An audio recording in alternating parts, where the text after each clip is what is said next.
देखिए, यह आपकी बुक का लास्ट चैप्टर है, चैप्टर नंबर 5, डेमोक्रेटिक राइट्स।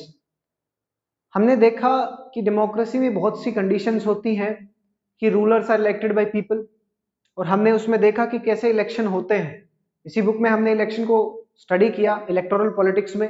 एक कॉन्स्टिट्यूशन के अंदर रह करके उसके प्रोविजंस को फॉलो करते हुए गवर्नमेंट काम करेगी। हमने उसको भी देखा कॉन्स्टिट्यूशनल डिजाइन में कि क्या कॉन्स्टिट्यूशन होता है, किस लिए होता है, इंडियन कॉन्स्टिट्यूशन कैसे बना। हमने एक और चीज देखी थी, गवर्नमेंट जो चाहे वो नहीं कर सकती, उसे कुछ राइट्स को फॉलो करना होता है, उनको हमेशा ध्यान में रखना होता है, उनकी इंफ्रिंजमेंट वो नहीं कर सकती। उन्हीं राइट्स के बारे में हम इस चैप्टर में पढ़ेंगे। देखिए, जो राइट्स की डेफिनेशन है, कि डेफिनेशन के अकॉर्डिंग हम देखें और इसको पूरा स्टडी करेंगे इस चैप्टर में कि कौन कौन से राइट्स इंडियन कॉन्स्टिट्यूशन में है, क्यों राइट्स की हमें जरूरत है। देखिए, राइट्स की जो डेफिनेशन है, तो rights are those reasonable claims, very important word, reasonable claims that are recognized by society and sanctioned by the law। देखिए, वो रीजनेबल क्लेम्स अनरीजनेबल नहीं, जैसे कि सभी लोगों के पास राइट टू वोट होना चाहिए, यूनिवर्सल अडल्ट फ्रेंचाइज एक रीजनेबल क्लेम है। लेकिन अगर कोई ये क्लेम करने लग जाए कि किसी एक कम्युनिटी को दूसरी कम्युनिटी के ऊपर, क्योंकि ऐसा माना जाता है कि ए कम्युनिटी बड़ी है, सुपीरियर है, बी कम्युनिटी को दबाने का अधिकार होना चाहिए, ये अनरीजनेबल क्लेम है। ये क्लेम कर लेना कि क्योंकि इतिहास में, क्योंकि हमारे ग्रंथों में हमें ऊपर दिखाया गया है, ब्राह्मण्स को ऊपर दिखाया गया है, तो हम किसी को भी डोमिनेट कर सकते हैं, अनरीजनेबल क्लेम है। हमें reasonable claim, right to vote एक रीजनेबल क्लेम है, राइट इक्वल राइट्स होना एक रीजनेबल क्लेम है, right to freedom of speech एक रीजनेबल क्लेम है। वो क्लेम्स जो आप खुद के लिए मांगे और सामने वाले को भी दे सके। आप अगर ये मानते हैं कि भाई राइट टू वोट होना चाहिए, तो सामने वाले के लिए भी वो चीज होनी चाहिए। वही रिकॉग्नाइज्ड बाय सोसाइटी की, सोसाइटी जो है उन राइट्स को जब रिकॉग्नाइज करती है कि हाँ इस चीज की जरूरत है सोसाइटी के अंदर, तब वो बेसिस फॉर्म करते हैं इस लॉ के लिए। तो यहां से बेस इसका तैयार होता है और फिर लॉ मेकिंग प्रोसेस में उस चीज को लाया जाता है, तब लॉ उसको सैंक्शन करता है। जैसे ही लॉ के द्वारा सैंक्शन किए, इसका मतलब एनफोर्सिएबल हो गए वो, अब आप कोर्ट में जाकर के और उनको एनफोर्स करवा सकते हैं। सामने वाला अगर उसको वोयलेट करे तो आप उसके खिलाफ कार्यवाही कर सकते हैं। ये राइट्स की बेसिक डेफिनेशन है कि those reasonable claims which are recognised by society and sanctioned by law. अब हम देखते हैं कि राइट्स की जरूरत क्यों है, व्हाई। तो इस क्वेश्चन को देखें उससे पहले हम देखते हैं कि राइट्स ना हो तब कैसा है। राइट्स की एब्सेंस को हम देखेंगे। देखिए, जो पहला एग्जांपल हम लेंगे वो लेंगे हम ग्वांतनामो बे प्रिजन। देखिए, ग्वांतनामो बे क्यूबा के पास है, यूएस नेवी इसको कंट्रोल करती है। यूएस ने एक बार 600 सिटीजन्स को यहां पूरे वर्ल्ड से उठाया और उनको इस प्रिजन में ला करके रख दिया। बहुत सारे देशों की गवर्नमेंट को तो पता ही नहीं था कि हमारे लोगों को यूएस ने उठा लिया है। ऐसे ही उन्होंने उठा लिया बिना उनकी परमिशन के, बिना उन्हें इन्फॉर्म किए। उनकी फैमिलीज को ना तो उनसे मिलने दिया गया, ना कोई बातचीत करने दी गई, ना मीडिया को। इवन यूनाइटेड नेशंस की जो टीम थी उसे भी यहां आने से मना कर दिया गया। यूएन की टीम भी यहां पे विजिट नहीं कर सकती। यूएस ने रीजन दिया कि ऐसी संभावनाएं हैं कि जो 9/11 यानी कि 9/11 2001 को जब यूएस पे जो ट्विन टावर्स अटैक था, उसमें इन लोगों के सम्मिलित होने की आशंका हमें है। हमें ऐसा लगता है कि these people were involve in the twin towers attack, तो हमने इनको अरेस्ट कर लिया। यहां पर ना तो यूएन की टीम जा सकती है, ना कोई इंडिपेंडेंट मीडिया हाउस जा सकता है।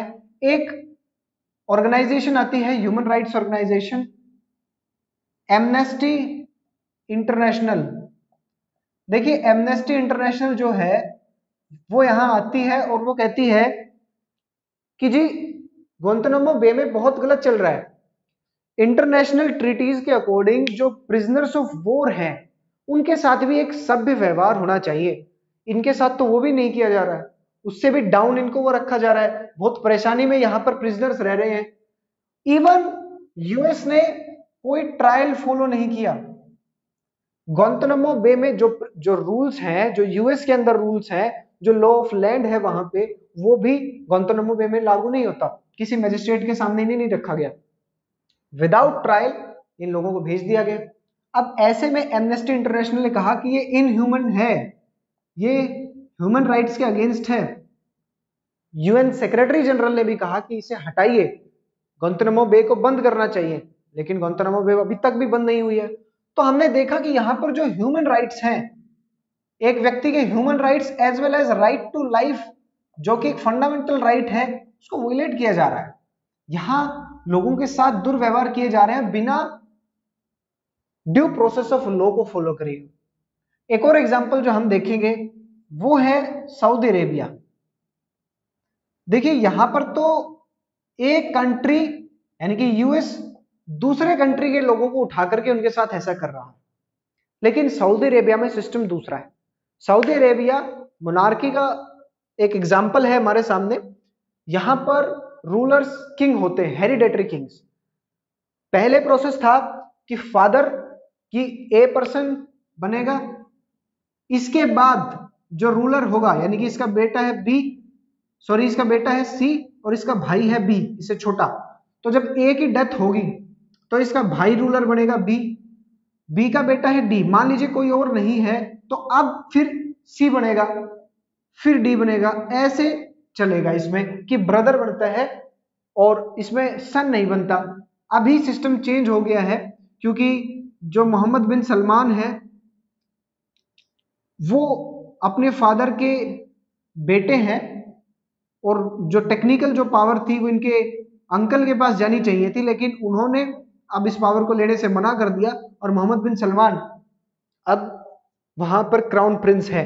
सऊदी अरेबिया के अंदर हेरिडेटरी किंग्स का सिस्टम है और सऊदी अरेबिया के अंदर आपके पास जो लेजिस्लेचर है, एग्जीक्यूटिव है, जुडिशरी है, तीनों को किंग अपॉइंट करता है। जब मर्जी चाहे उनको हटा सकता है, उनके दिए गए जजमेंट्स को बदल सकता है। आपके पास फ्रीडम ऑफ रिलीजन नहीं है, आप अपनी मर्जी से कुछ भी नहीं कर सकते हैं। फ्रीडम ऑफ रिलीजन नहीं है, आप केवल और केवल जो है एक ही रिलीजन को प्रमोट किया जाता है और वो है इस्लाम।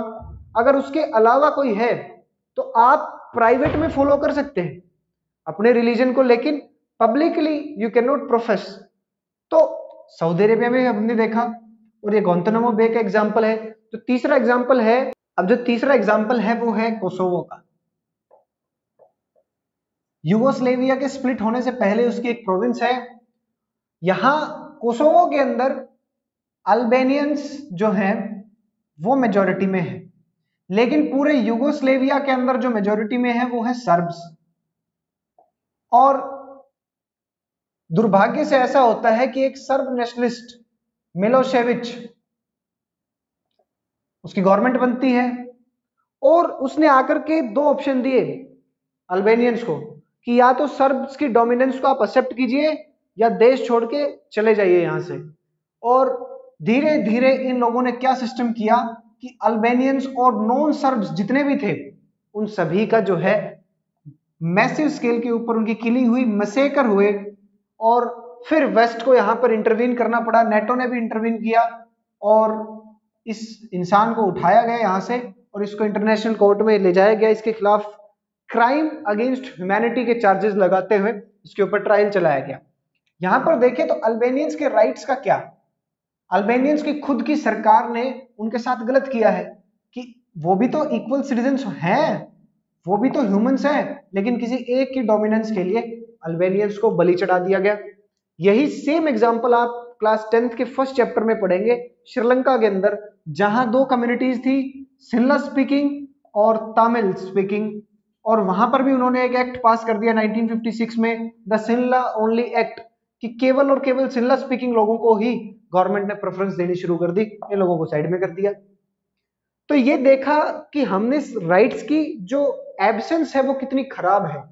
यहीं से हमें राइट्स की जरूरतें पता चलेंगी कि क्यों, वाई। तो हम देखेंगे कि क्यों राइट्स नेसेसरी। अब हम देखते हैं कि राइट्स की जरूरत क्यों है। तो जो फर्स्ट रीजन है वो है डेमोक्रेसी, कि डेमोक्रेसी के रहने के लिए सबसे नेसेसरी कंडीशन है राइट्स। आपने देखा कि डेमोक्रेसी में सिटीजन्स के पास राइट टू वोट होना चाहिए, राइट टू फॉर्म एसोसिएशन होनी चाहिए, right to protest, right to express themselves होना चाहिए। जब आप अपने आप को एक्सप्रेस ही नहीं कर पा रहे, गवर्नमेंट के खिलाफ बोल ही नहीं सकते उनके गलत स्टेप लेने के बाद, फिर कैसे डेमोक्रेसी है। तो for the very substance of democracy rights are needed.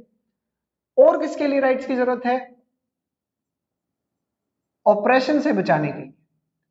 जब आपके खिलाफ किसी एक कम्युनिटी की, मान लीजिए किसी एक कम्युनिटी को दबाया जा रहा है, हमने देखा अभी अभी कोसोवो के केस के अंदर, जहां सर्ब्स और अल्बेनियंस में, जहां हमने देखा कि अल्बेनियंस को दबाया जा रहा है, इनके खिलाफ ऑपरेशन हो रहा है, इनका दमन किया जा रहा है, और फिर भी ये लोग कुछ नहीं कर सकते क्योंकि कोई राइट्स ही नहीं है। तो राइट्स होने नेसेसरी है कि आपको ऐसे ही कोई ऑपरेस ना कर सके। और राइट्स क्योंकि आपको पता है एनफोर्सेबल होते हैं, सैंक्शनड बाय लॉ हैं, तो आप उनके खिलाफ जा सकते हैं जब कोई आपके राइट्स का वायलेशन करता है। तीसरा रीजन हम देखें वो है कंट्रोल ओवर गवर्नमेंट, कि कहीं आपकी गवर्नमेंट ही तो ऑटोक्रेटिक ना हो जाए, आपकी गवर्नमेंट ही डिक्टोरियल शेप में ना आ जाए। हमने कोसोवो के केस में देखा मिलोशेविच की जो गवर्नमेंट है, जो सर्ब नेशनलिस्ट गवर्नमेंट है, वो गवर्नमेंट अल्बेनियंस के खिलाफ, नॉन सर्ब्स के खिलाफ कितनी ज्यादा जो है, उन्होंने एक ऑप्रेसिव रुख अपना लिया और इन लोगों को नुकसान पहुंचाना शुरू कर दिया।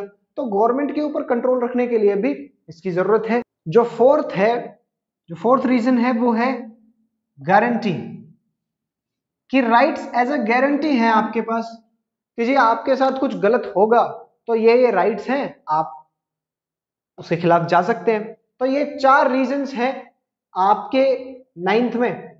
इसमें आप जब पूछा जाएगा आपसे कि why do we need rights, तो आप लिखेंगे वेरी सब्सटेंस ऑफ डेमोक्रेसी, और इसको एक्सप्लेन करेंगे आगे 2 से 3 लाइन में। फिर आप लिखेंगे सेकंड पॉइंट के अंदर कि टू प्रोटेक्ट फ्रॉम ऑपरेशन, यानी कि माइनॉरिटी जो है उसको मेजॉरिटी के ऑपरेशन से बचाने के लिए। फिर आप 2-3 लाइनें लिखेंगे, एग्जाम्पल आप देंगे अल्बेनियंस का। कंट्रोल ओवर गवर्नमेंट में भी आप अल्बेनियंस का ही एग्जाम्पल देंगे। गारंटी कि जब कुछ गलत है तो आपको प्रोटेक्शन मिलेगी, आपके पास गारंटी है, आप जा सकते हैं कि हाँ जी ये देखो, दिखा सकते हैं, देखो लिखे हुए हैं, ये बताओ। तो ये 4 आपके पास बेसिक रीजंस हैं कि राइट्स क्यों होने चाहिए। अब हम देखेंगे कि इंडियन के अंदर, यानी कि इंडियन कॉन्स्टिट्यूशन में कौन कौन से राइट्स दिए गए हैं। देखिए, अब हम इंडियन कॉन्स्टिट्यूशन में जो हमें राइट्स दिए गए हैं, खासकर जो हमें फंडामेंटल राइट्स दिए गए हैं, उनके ऊपर हम अब डिस्कशन करेंगे। देखिए, फंडामेंटल राइट्स जो है, इनको मौलिक अधिकार या मूल अधिकार भी बोला जाता है, और कॉन्स्टिट्यूशन के पार्ट 3 में आर्टिकल 12 से लेकर के 35 तक ये हैं। देखिए, मूल अधिकार ऐसे राइट्स हैं, यानी कि फंडामेंटल राइट्स वो राइट्स हैं जो आपको दिए गए हैं, जो नागरिकों को दिए गए हैं, जिनको ना तो कोई दूसरा व्यक्ति छीन सकता है, ना खुद गवर्नमेंट छीन सकती है। आपने देखा कि लीगल राइट्स यानी कि जो कानूनी अधिकार आपको दिए गए हैं, उनको कोई और दूसरा व्यक्ति तो नहीं छीन सकता। For example, right to property 300A के अंदर है ये, आर्टिकल 300A।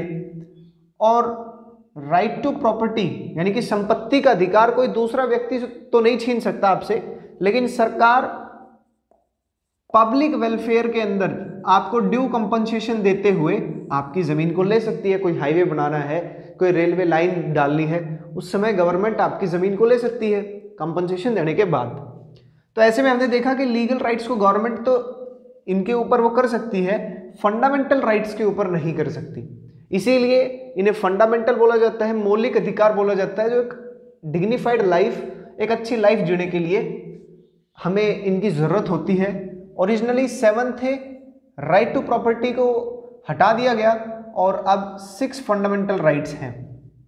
अब एक बात ये भी देखने की है कि फंडामेंटल राइट्स जो हैं वो एब्सोल्यूट नहीं है, इनके ऊपर भी कुछ लिमिटेशंस हैं, कुछ इनके एक्सेप्शंस हैं जो इनके साथ साथ थोड़े बहुत हम स्टडी करेंगे और मेनली आप क्लास 11th में या उसके फर्दर आप इसको पढ़ेंगे। देखिए, जो इसमें खास बात यह है कि आप इनको छीन तो नहीं सकते, लेकिन इनको सस्पेंड कर सकते हैं ड्यूरिंग नेशनल इमरजेंसी। और आर्टिकल 21 जो है, जो आपका फंडामेंटल राइट टू फ्रीडम में आता है, यानी कि उसको आप नहीं ले सकते। 21 जो है उसको सस्पेंड भी नहीं किया जा सकता। Right to life and personal liberty, जीवन का अधिकार है, उसको आप नहीं छीन सकते। और कौन सी इमरजेंसी? नेशनल इमरजेंसी, जो कि आर्टिकल 352 के अंतर्गत लगाई जाती है। नेशनल इमरजेंसी में आप सस्पेंड कर सकते हैं, अदरवाइज आपके पास ये सभी फंडामेंटल राइट्स रहेंगे। तो अब हम 1 बाय 1 करके हमारे 6 फंडामेंटल राइट्स को स्टडी करेंगे। जो हमारा फर्स्ट है वो है right to equality. Right to equality article 14 से 18 तक है, 4 आर्टिकल हैं इसमें। Article 14, article 15, article 16, article 17, article 18। देखिए, इक्वालिटी में क्या क्या प्रोविजंस इनके अंदर किए गए हैं। देखिए, राइट टू इक्वालिटी कहता है कि सरकार किसी के साथ भी, किसी भी व्यक्ति के साथ कोई भेदभाव नहीं कर सकती, कानून के सामने सब बराबर हैं, यानी कि equal before law. Equal before law का मतलब है कि कानून के समक्ष सभी समान हैं, ना कोई बड़ा ना कोई छोटा। कानून के सामने प्राइम मिनिस्टर भी वही है और एक जो मजदूर है वो भी वही है। इसी को ही रूल ऑफ लॉ बोला जाता है। रूल ऑफ लॉ डेमोक्रेसी के लिए बहुत जरूरी है, यानी कि बड़ा छोटे का भेदभाव ही अगर नहीं है तभी तो लोकतंत्र है। पहले राजा महाराजा जब होते थे तो उनके अंदर नियम अलग अलग थे। किसी बहुत बड़े आदमी ने कोई अपराध किया है तो वो कम सजा में वो हो जाता था, लेकिन किसी गरीब ने यदि कोई अपराध किया है या किसी आम जनता ने कोई अपराध किया है, इसका सर कुचलवा दिया जाए। तो ऐसे में रूल ऑफ लॉ का प्रिंसिपल वहाँ नहीं होता था, लेकिन इंडिया के अंदर इक्वल बिफोर लॉ और इक्वल प्रोटेक्शन ऑफ लॉ का प्रिंसिपल है, यानी कि कानूनी रूप से सभी को समान रखा जाएगा। कानून जो है सबके ऊपर समानता से लागू होगा।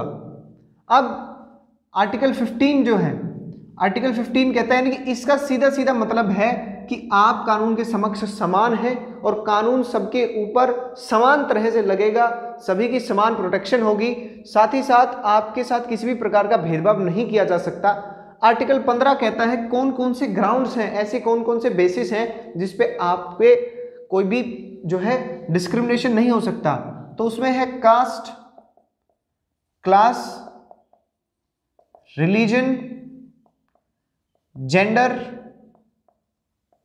और प्लेस ऑफ बर्थ। इन आधारों के ऊपर आपके साथ किसी भी प्रकार का भेदभाव नहीं किया जा सकता। 15 पार्ट 1 इस बारे में कहता है कि there is no discrimination on the basis of, यानी कि prohibition of discrimination on the basis of caste, class, religion, gender and place of birth. आपके साथ इस आधार पर कोई भी भेदभाव नहीं किया जा सकता कि आप छोटी कास्ट के हैं, आपको यहां पर आने की कोई अनुमति नहीं है, भागे यहां से। आप तो फीमेल हैं, यहां पर आपके साथ किसी भी प्रकार का भेदभाव नहीं किया जा सकता। 15(2) कहता है जो पब्लिक प्लेसेस हैं, देखिए यहां पर आपको इसका मेन एम देखना होगा। आर्टिकल इक्वालिटी का मेन एम है कि जो फ्यूडल इनइक्वालिटीज थी, जो हमारे अंदर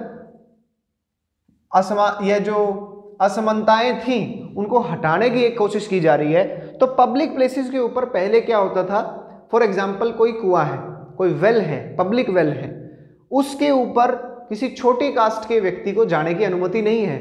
उससे आप पानी नहीं ले सकते, या इस किसी टेम्पल में आपके जाने पे जो है प्रतिबंध लगा दिया गया है कि आप तो छोटी कास्ट के हैं, आप छोटी उससे हैं, आप नहीं आ सकते।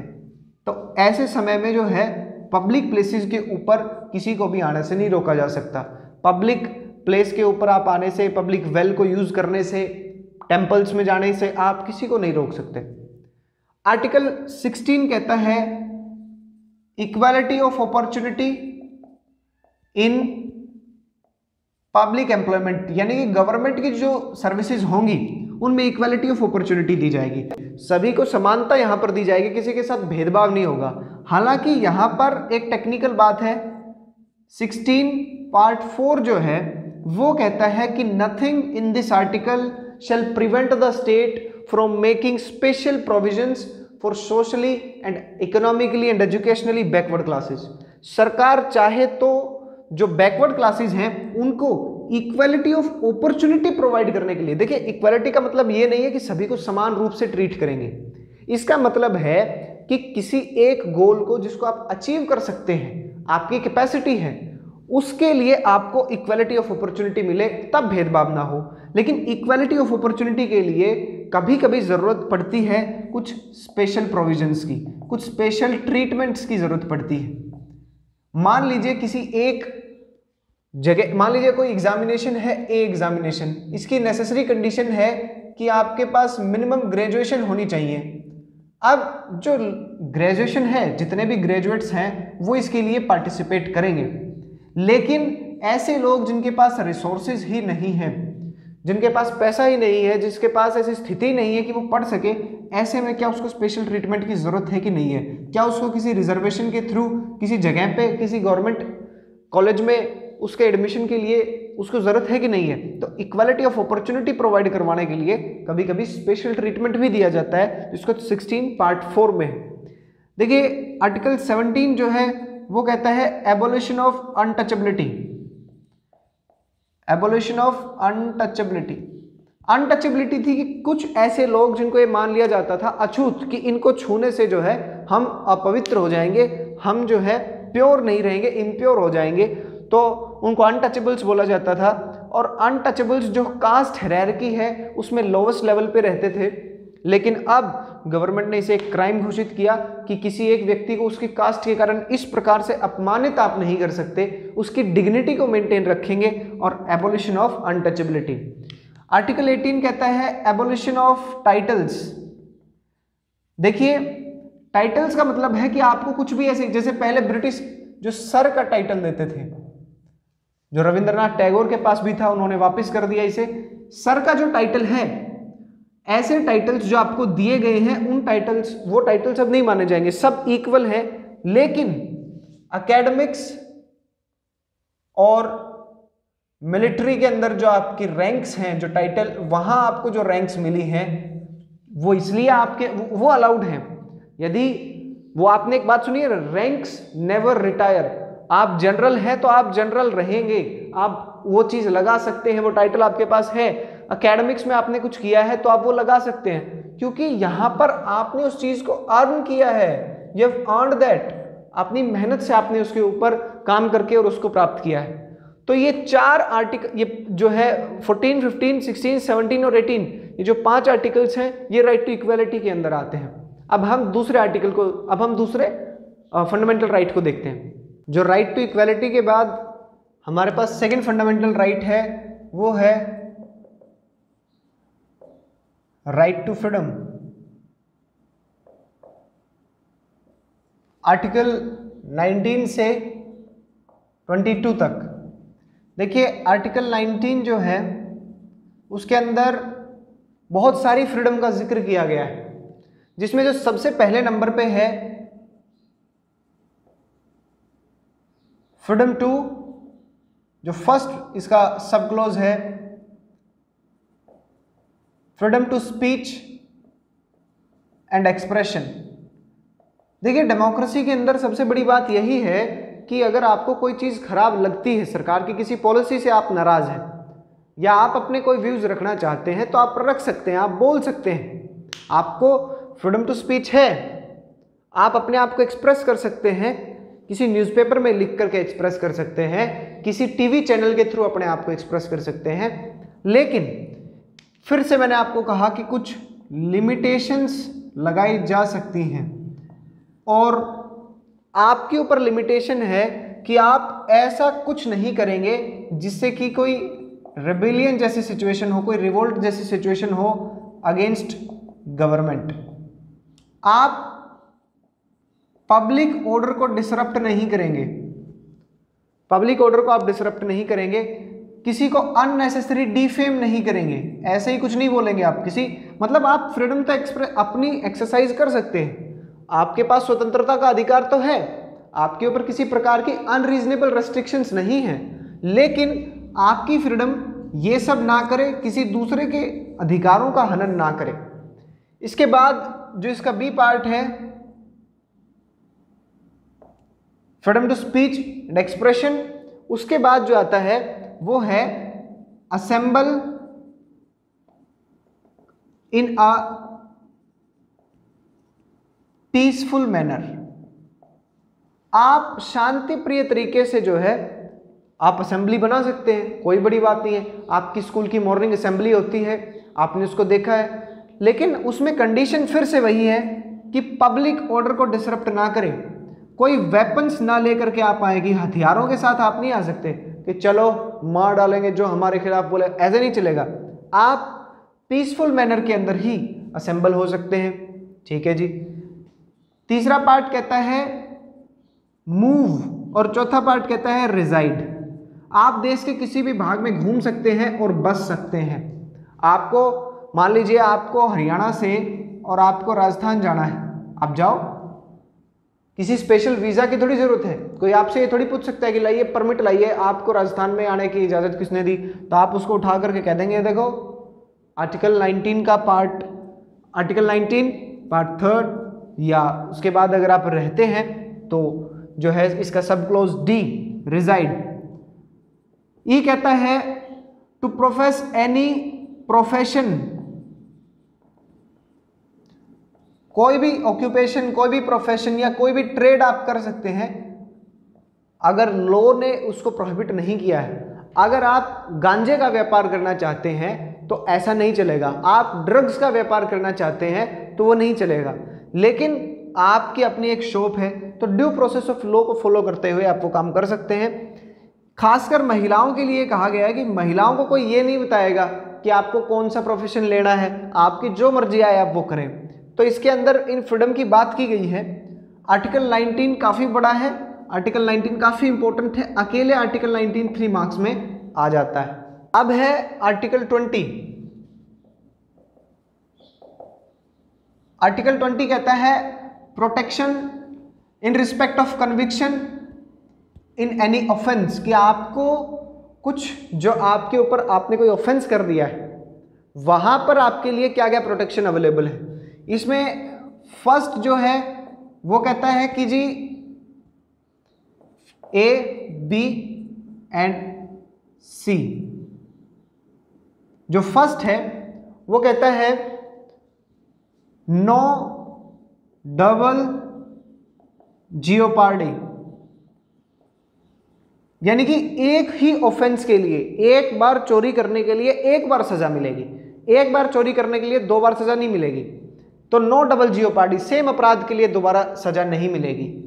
नो एक्स पोस्ट फैक्टो लो, यानी कि भूतकाल में, यानी कि आपके पास्ट में कोई एक ऐसा लॉ था उसके अकॉर्डिंग सजा नहीं मिलेगी, अब जो कानून है उसके तहत सजा मिलेगी आपको। पहले किसी एक अपराध के लिए अगर मृत्युदंड दिया जाता था, अब नहीं दिया जाता, उस सजा को हटा करके 20 साल कर दिया है तो अब 20 साल मिलेगी आपको। वर्तमान के कानून में, वर्तमान के कानून मतलब जिस समय आपने अपराध किया है उस समय जो कानून है उसी के आधार पर आपको सजा मिलेगी। डी जो है नो सेल्फ इंक्रीमेशन, यानी कि आप अपने खिलाफ खुद गवाही देने के लिए मजबूर नहीं किए जा सकते कि आप कोर्ट में जाकर के और आपके ऊपर प्रेशर है और आप कहते हैं हाँ जी ये जो है अपराध मैंने किया है, जबकि आपने वो किया भी नहीं है। तो आपको ये याद रखना है कि ए बी और सी इसके पार्ट हैं। आर्टिकल 21 जो है बहुत इंपॉर्टेंट है। Life and personal liberty, right to life and personal liberty. ये कहता है कि किसी भी व्यक्ति की जो है व्यक्तिगत स्वतंत्रता, यानी कि आपको प्रिजन में डाल दिया जाए, जेल में डाल दिया जाए, वहां आपकी लिबर्टी खत्म होगी, तो किसी भी व्यक्ति की पर्सनल लिबर्टी और लाइफ आपको डेथ पेनल्टी दे दी जाए। वो कहता है किसी की व्यक्ति की लाइफ और उसकी पर्सनल लिबर्टी को उस एक इस्टेब्लिश्ड प्रोसीजर के बिना नहीं लिया जा सकता जो कानून ने बताया है, यानी कि according to the procedure as mentioned as established by law. जब कोर्ट किसी को डेथ पेनल्टी देगा तभी उसको जो है उसकी लाइफ को लिया जा सकता है। आर्टिकल 21, कोर्ट जब किसी को सजा देगा तभी उसको प्रिजन के अंदर डाला जा सकता है। Article 21 is very important, 3 marks में आपके लिए ये क्वेश्चन आ सकता है। इसके बाद आर्टिकल 22 जो है वो डिटेंशन से रिलेटेड है कि डिटेंशन से बचाने के लिए या उस समय आपके क्या क्या अधिकार हैं। देखिए, सबसे पहले तो आपको कारण बताया जाएगा कि आपको क्यों अरेस्ट किया जा रहा है, आपको अरेस्ट करने का रीजन दिया जाएगा, आपको लॉयर इंगेज करने का अधिकार है, आपको 24 आवर्स के अपनी अरेस्ट के विद इन 24 आवर्स किसी मैजिस्ट्रेट के सामने प्रस्तुत किया जाएगा। वही डिसाइड करेंगे कि whether you should be kept in custody और शुड बी रिलीज्ड। तो ये आपका फ्रीडम वाला है। अब जो नेक्स्ट राइट है वो है, नेक्स्ट फंडामेंटल राइट है वो है राइट अगेंस्ट एक्सप्लॉयटेशन। देखिए, बहुत सारी चीजों में एक्सप्लॉयटेशन हो सकता है, लेकिन इंडियन गवर्नमेंट ने 3 ऐसे इविल्स माने हैं, 3 ऐसी बुराइयां माने हैं जो बेहद जो है इनह्यूमन है, जिनमें नंबर 1 है आपके पास ट्रैफिकिंग, यानी कि ह्यूमन बीइंग्स की ट्रैफिकिंग, यानी कि ह्यूमंस को खरीदना और बेचना या उनके किसी पार्ट्स को खरीदना या बेचना जो है ह्यूमन ट्रैफिकिंग। सेकंड जो है वो है बेगार, जिसको बॉन्डेड लेबर भी बोला जाता है। बेगार का मतलब है work without payment, life long basis के ऊपर आप अपने मालिक के साथ अपने मालिक के लिए काम करते रहेंगे लेकिन आपको कोई पेमेंट नहीं मिलेगी। तीसरा है चाइल्ड लेबर, पढ़ने लिखने की उम्र में जब बच्चों से कोई काम करवाया जाए तो वो भी एक गलत बात है, तो चाइल्ड लेबर। तो इसीलिए राइट अगेंस्ट एक्सप्लॉयटेशन के अंदर आर्टिकल 23 और आर्टिकल 24 ये 2 ही आर्टिकल हैं। आर्टिकल 23 कहता है prohibition of trafficking in human beings and forced labour, यानी कि किसका प्रोहिबिशन किया यहां पर, trafficking in human beings and begar, इन दोनों चीजों को जो है अब कॉन्स्टिट्यूशनली यानी कि आपको अब ये चीज प्रतिबंधित है, इनके ऊपर प्रोहिबिशन है। आप यदि किसी ह्यूमंस की खरीद या बेच करते पाए गए तो आपको सजा मिलेगी। आर्टिकल 24 कहता है कि prohibition of employment of children below 14 in any hazardous palace, किसी भी ऐसी जगह पर जहां उनको खतरा हो सकता है, ऐसी जगह ऐसा प्लेस जहां उनको खतरा है किसी इंडस्ट्री में किसी फैक्ट्री में, वहां बिलो 14 आप उसको नहीं कर सकते हैं। और अब इस एज को बढ़ा करके 18 कर दिया गया। देखिए, हमने शुरू में ही देखा था कि इंडिया एक सेकुलर स्टेट है। देखिए, स्टेट 3 तरह के हो सकते हैं, सेकुलर, एथेइस्ट और थियोक्रेटिक। जो सेकुलर है इसका मतलब उसका कोई ऑफिशियल रिलीजन नहीं है, सबको अपनी अपनी स्वतंत्रता, आप जो चाहें उस रिलीजन को आप प्रैक्टिस कर सकते हैं, स्टेट का उससे कोई लेना देना नहीं है। एथेइस्ट होता है कि कोई रिलीजन नहीं है। थियोक्रेटिक होता है कि एक ऑफिशियल रिलीजन है।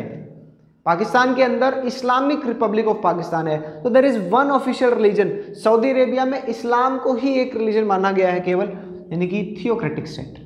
इंडिया के अंदर जो अब नेक्स्ट फंडामेंटल राइट दिया गया वो था right to freedom of religion. अब आपको धार्मिक स्वतंत्रताएं इसके अंदर दी गई, right to freedom of religion. Article 25 से 28 है इसमें। आर्टिकल 25 कहता है freedom to profess, practice and propagate your religion. आप किसी भी धर्म को मान सकते हैं, उसके बारे में लोगों को बता सकते हैं, उसका प्रचार प्रसार कर सकते हैं, आपको स्वतंत्रता है। लेकिन फिर यहाँ पर एक लिमिटेशन लगा दी गई कि आप ऐसे ही नहीं है कि आप किसी को ज़बरदस्ती अपना धर्म जो है कबूल करने के ऊपर, यानी कि ज़बरदस्ती जो धर्मांतरण की स्थिति है वो उत्पन्न नहीं कर सकते। आप फोर्सफुली किसी को कन्वर्ट करने के लिए प्रेशराइज नहीं कर सकते। आर्टिकल 26 जो है, आर्टिकल 26 कहता है कि freedom to manage religious affairs, आप अपने धार्मिक मामलों को अपनी मर्जी से चला सकते हैं, सरकार का उसमें कोई लेना देना नहीं है। लेकिन इसका मतलब नहीं है कि आप इनइक्वालिटी को प्रमोट करें। किसी धर्म में आप किसी परंपरा के नाम पर किसी व्यक्ति के अधिकारों का हनन आप करेंगे कि हमारे यहाँ तो ऐसे ही होता है, तो ऐसे ही नहीं चलेगा। आपको कॉन्स्टिट्यूशन को मानते हुए, इक्वालिटी प्रोवाइड करते हुए जो है आप अपने रिलीजियस अफेयर्स को मैनेज कर सकते हैं। उसके बाद आर्टिकल 27 जो है वो कहता है कि no tax on promotion of your religion. यदि आपको कोई अपना रिलीजन प्रमोट करना है, किसी को बताना है, उसके ऊपर वो करना है, तो आपको कोई टैक्स नहीं देना सरकार को उससे कोई लेना देना नहीं है। आर्टिकल 28 जो है आपको कहता है कि आप अपने एजुकेशनल इंस्टीट्यूशंस खोल सकते हैं। नहीं, आर्टिकल 28 जो है वो कहता है कि गवर्नमेंट आपको कोई गाइडलाइंस नहीं देगी कि आप अपने रिलीजन को इस तरह से चलाएं, ऐसे चलाएं, वैसे चलाएं। तो गवर्नमेंट किसी भी एजुकेशनल इंस्टीट्यूट में आपको इस तरह की कोई गाइडलाइंस अपने रिलीजन के ऊपर नहीं दी जाएंगी। अब जो अच्छा जीवन आप जिए, तो 21A उन्होंने बना दिया, राइट टू एजुकेशन। उसके बाद right to livelihood, right to live a dignified life. तो अब एक्सपेंड हो रहा है और अब बात आ रही है यूनिवर्सल ह्यूमन राइट्स की। ह्यूमन राइट्स, देखिए हमने देखा कि rights are those reasonable claims which are recognised by society and sanctioned by law. लेकिन ह्यूमन राइट्स वो राइट्स हैं जिन्हें लॉ ने सैंक्शन नहीं किया है, सोसाइटी ने तो रिकॉग्नाइज कर लिया है। अब ये इनके एक्सपेंशन के ऊपर है। इंडिया के अंदर जो बात की गई इन राइट्स के प्रोटेक्शन के लिए, एक और इंडिपेंडेंट बॉडी बनाई गई, उसका नाम है NHRC, national human rights commission. 1993 के अंदर बनाई गई। प्रेसिडेंट इसके अपॉइंटमेंट करते हैं, रिटायर्ड जजेस इसके अंदर आते हैं, इसके हेड रिटायर्ड चीफ जस्टिस होते हैं, कुछ और पर्सनैलिटीज यहाँ पर, कुछ सिटीजन्स भी यहाँ पे होते हैं। इसका काम है कि इंडिपेंडेंटली ये काम करेगी और देखेगी कि कहीं ह्यूमन राइट्स का जो है वॉयलेशन तो नहीं हो रहा है। सजा नहीं दे सकती, इंडिपेंडेंट इंक्वायरी कर सकती है और कोर्ट्स के पास इसकी रिपोर्ट भेज सकती है कि सर ये देखिए किस प्रकार से यहाँ पर जो हमारे फंडामेंटल राइट्स का जो है और ह्यूमन राइट्स का भी हनन हो रहा है। अब ये चैप्टर जो है ये खत्म हो गया है। आप इस चैप्टर को थोड़ा सा ध्यान से देखें, कुछ इंपॉर्टेंट पॉइंट्स हैं उनको हाईलाइट करें और फिर यदि कोई डाउट रहता है तो आप मुझसे पूछ सकते हैं। Thanks a lot.